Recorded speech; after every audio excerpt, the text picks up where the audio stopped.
So I don't know why passing sticks are one of the most confusing things for people. The concept is so simple. So instead of using the TTQB and, throwing the ball like this, where I missed, if you're that bad, you could use what's called passing sticks. And basically it works like this.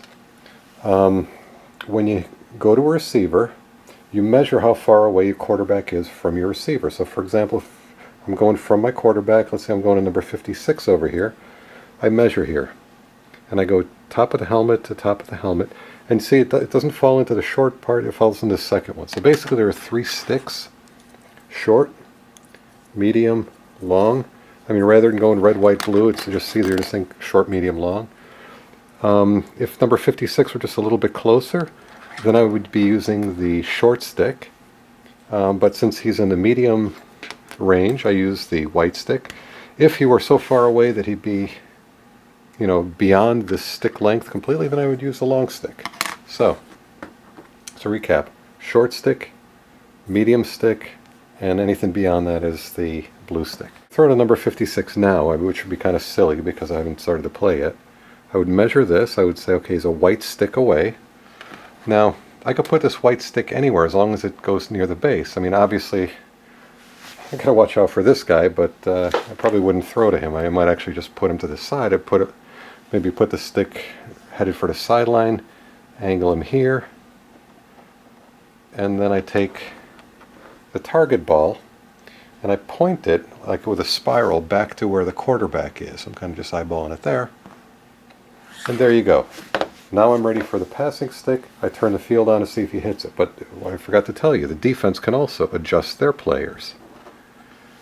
So now it's a race. I mean, again, it's kind of silly because I haven't started to play yet, but basically it's a race. I turn on the field, and whoever gets the ball first catches it. So if 56 gets it, completed pass. You don't get to position the guy after it. He completes a pass, most likely he's just going to run out. If 33 gets it, it's an interception.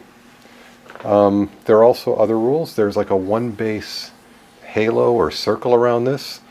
If this guy, the Eagles fellow, hits my 1934 Bears guy before that circle, this is pass interference. So if you've got a guy here, you can't just go like this and block him. But once you get within here, any contact, that's, you're both going for the ball. That's the way it's called. Anyway, so I'm going to run a play or two here. I'm going to use passing sticks. Now to use passing sticks, the rule is you have to call it at the beginning of the half.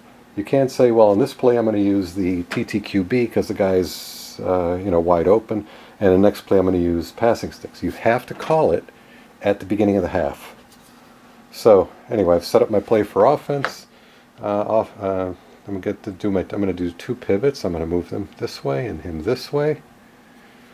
Eagles will respond in kind. I've got 2 guys back there in safety mode. So I'm going to move these out of the way. And number 4 has the ball. Offense has the control. Okay, now I've got some interesting options here. I could throw to anybody who's not engaged. So this guy's off limits because he's engaged. This guy's off limits, he's engaged. But number 3 is open. Now I'm not sure if I'd want to throw to him because he's going to be a white stick away. I'm certainly not going to go past him this way. I would just have to kind of run to the sideline like this and hope this guy doesn't beat me to the ball. But I've got 2 interesting possibilities here. This guy I might want to... Well, I'm pretty sure these guys are both white stick away. Yeah, they're both white stick. So, actually I might just take number 56 and go for the sideline here. So I could either do that, or I could try to pull this guy into the middle, but the problem is he runs into this guy. So number 6, even if I went like this, this other safety is going to get the ball. So I think my safest pass is going to be just like this. And angle the ball so the spiral is back towards the quarterback. And I want to angle my guy because he runs pretty straight. I tested it before the camera went on. He runs pretty straight. Now this is not a gimme by any stretch. And the defense is going to try to adjust. This guy's going to come in to adjust. This guy's going to chase him too. What the heck? This guy's going to go back here. In case he catches the ball and goes that way, I want this guy to continue back. Same with this guy. Yeah, so this guy's probably not going to get the ball. I'm going to take this guy and I'm going to angle him over here because he's not going to beat number 56 to the ball, but if 56 gets it, he'll maybe meet him for a short game. Now this is not a gimme because when you turn the board on, the players tend to bounce and jerk. So even if this guy's a reasonably straight runner, he might not run so straight when the board goes on. So here we go, and I go until either he hits it, or he passes it completely. Once he passes it with his full base length, for example, he goes past it like this, it's incomplete, even if this guy were to come back and hit it later. So here we go, number 56 going for a ball. Missed by a mile, and he's past the ball, so incomplete. But you see how this guy, when the field goes on, this is what makes it hard, because the field goes on, and he kind of jerks around a little bit. All right, let's try another passing stick play. The Eagles look like they have a lot of people in line. I've got this guy facing backwards a little bit, this guy facing backwards. I'm also going to try to put some heat on the quarterback. I've got a guy rushing here that doesn't seem to be covered. So actually, you know what I'm going to do is I'm going to pivot this guy like that. And how that would affect me on defense, I might just put him, I'll put him over here like this. Okay, here we go. Quarterback has the ball, offense has the control. Okay, this looper, I didn't actually test him. He's a terrible, terrible looper. But I've got number 6 who's making one heck of a break. And since I'm going to measure with a stick, he's neither the red stick nor the white stick. He's actually the biggest stick, the blue one. So as long as he's running straight as an arrow, he's already done 15 yards right off the line. So if you could run that far, put the ball here, angle it. The reason you put a spiral towards the quarterback is it's just the fairest way, because you assume the pass goes this way, and that's where the spiral. This guy's going to chase him. Good luck with that. And this guy's going to chase. I got a feeling if he catches the ball, he's gone. So here we go. Nope, he missed it. Now again, this field is PVC. This little football moved. On a metal field, it'll stick.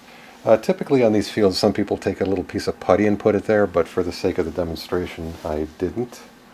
So it's on 2 incompletes. Had he hit it, basically you stop the field, you remove the little ball, and the play continues. You don't get the pivot, now that the field's stopped, nobody gets pivoted. It's just, good luck trying to catch that guy. So I'm going to show one more thing. Instead of having this ball at the end of the play, I'm going to show you what's called ball on a string on the next play. All right, the 1934 Bears are all set up. I don't think I'm going to do any pivots. So I'm going to call pass play with number 4. Again, offense has the control. I think this time I'm going to see if I can get the pass while the guys are a little bit closer, because I've been having terrible luck. Okay. I'm going to see if I can hit him. Well, he's still a medium-sized stick away. I'm going to go here. I think I'm going to outrun that guy, so I'm going to position him. Put here like this. And then this is the contraption. So instead of putting this ball here, which the problem with the ball on a metal field is when the receiver goes and he actually hits it, he stops it. Oftentimes, since that thing is anchored to the ground, when he hits it, he might dance around. So one compromise that was done, and I made this with my amazing craft skills using a piece of balsa wood. I took a regular football, I tied a little string around it, and up on the end here, instead of putting that, what would be a magnetic ball, I'm going to line this up. So there's the ball. So again, this is meant for a magnetic field, so I'm going to hold it down with my finger here. So he's going for it. This guy's going to try to chase him, but try to make sure I don't get pass interference. This guy's got a good shot at it. And then what I'm going to do is I'm going to take this guy and this guy to angle them downfield in case, you know, he catches it and tries to scoot away. So number 6, going for that ball on a string. So if he hits it, I don't have to stop the field. I can keep going. So at this point, I give the control to the defense because no, the field's not going to stop. Nope. Can't hit a passing stick play to save my life, so I guess I'm going to stick to the TTQB. At least I know how bad I stink in that.